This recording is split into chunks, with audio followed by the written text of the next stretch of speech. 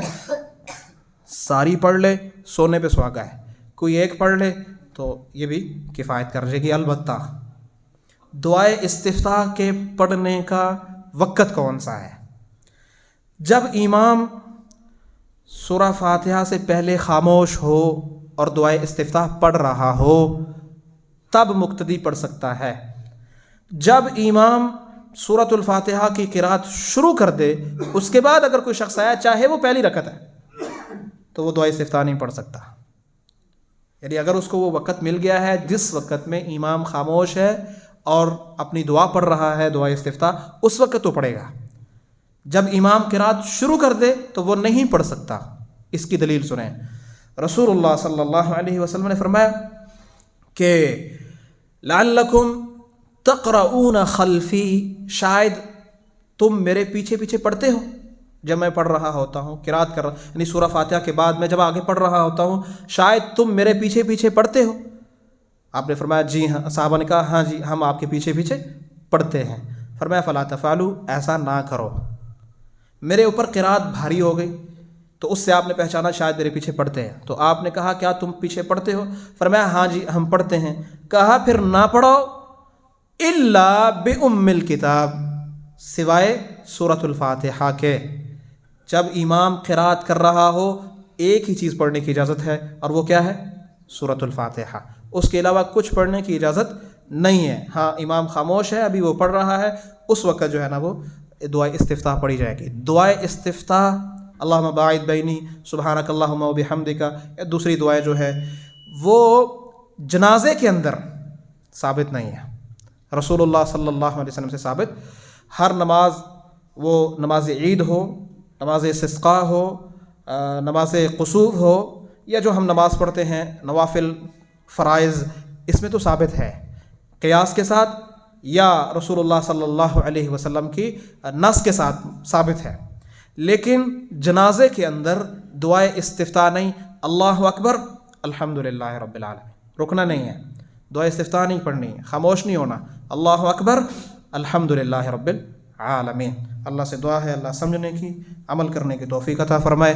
واقول قولی ھذا استغفر اللہ لی ولکم ولسائر المسلمین واستغفروہ انہ هو الغفور الرحیم ورسولہ صلی اللہ علیہ وسلم۔ عزیز بھائیو، پورا دنیا کا کفر مسلمانوں کو مٹانے پہ لگا ہوا ہے، مسلمانوں کے جذبات کو مجروح کرنے پر لگا ہوا ہے، رہی صحیح اسلام کی، جہاد کی محبت کو دلوں سے اکھاڑنے کی اپنی ہر کوشش پہ لگا ہوا ہے۔ وہ آئے دن مسلمانوں کے دلوں کو چھلی کرنے کی اپنی ہر مذموم کوشش پہ لگا ہوا ہے۔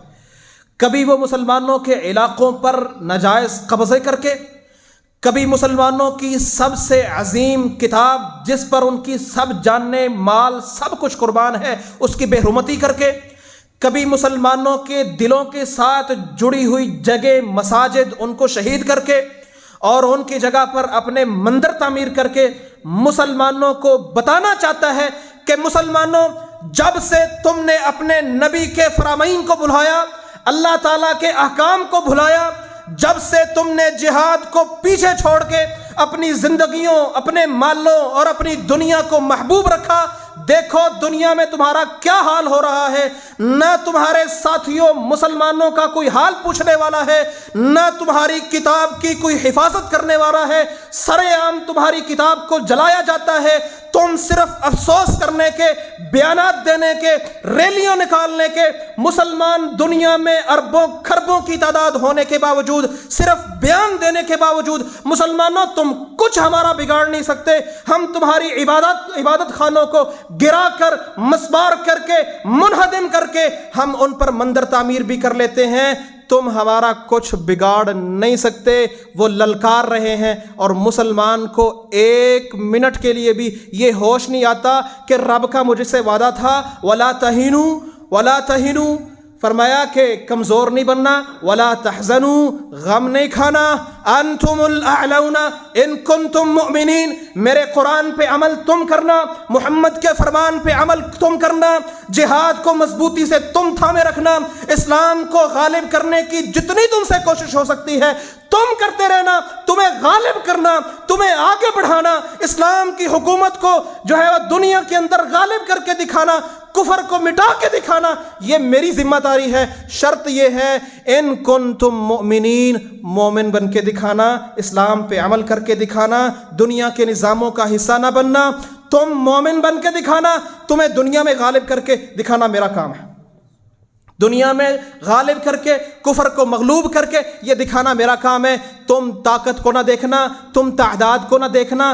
313 نکلنے والے بھی مسلمان تھے، ہزاروں کی تعداد پر غالب آئے. جب نکلے تھے 313 تھے، جب غالب آئے تھے پوری دنیا پر آ گئے تھے. یہ اسباب، اللہ تعالیٰ اسباب کو نہیں دیکھتا، اللہ کوششوں کو دیکھتا ہے. مسلمانوں نے جب کوششیں کرنا بھی چھوڑ دی، جب بات کرنا، حتیٰ کہ حکمرانوں نے وہ بالکل چپ کر کے بیٹھ گئے، پھر دنیا للکار للکار کے مسلمانوں کو تکلیفیں دیتی. تو عزیز بھائیوں، ہم کیا کر سکتے ہیں؟ ہم کیا کر سکتے ہیں؟ ہم اللہ سے دعا کریں کہ اللہ تعالیٰ ہمیں ایسے لوگ عطا فرمائے جو کفر کی آنکھوں میں آنکھیں ڈال کر بات کرنے والے ہوں. میں آپ کو ایک بات بتاؤں، تاریخ کو اٹھا کر دیکھنا. یزید بن معاویہ وہ جہاد کرتے کرتے جب قسطنطینیہ تک پہنچے تو ساتھ میں رسول اللہ صلی اللہ علیہ وسلم کے صحابی ابو ایوب انصاری آخری صحابہ میں سے تھے.